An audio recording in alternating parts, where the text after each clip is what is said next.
சோழிங்கநல்லூர் மண்டல தலைவர் காரப்பாக்கம் மோகன்குமார் பாஜக வேட்பாளர் தமிழிசை சவுந்தரராஜனுக்கு வெற்றிவேல் மற்றும் மோடியின் உருவப்படம் கொடுத்து உற்சாக வரவேற்பளித்தார். தென்சென்னை மாவட்ட சோழிங்கநல்லூர் மண்டல பாஜக சார்பில் சோழிங்கநல்லூர் மண்டல தலைவர் காரப்பாக்கம் வி. மோகன்குமார் பாஜக வேட்பாளர் தமிழிசை சவுந்தரராஜனுக்கு வெற்றிவேல் மற்றும் மோடியின் உருவப்படத்தை கொடுத்து உற்சாக வரவேற்பளித்தார்.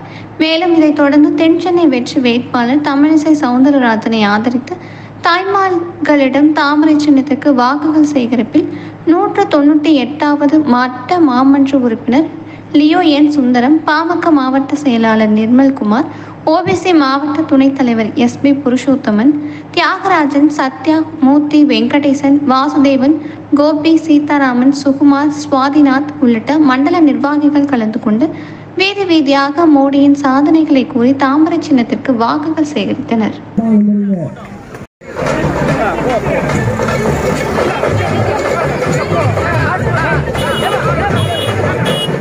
தாமரை நம்ம மோடி குடும்பத்தார் அனைவருக்கும் நன்றி நன்றி நன்றி நன்றி நன்றி நன்றி நன்றி.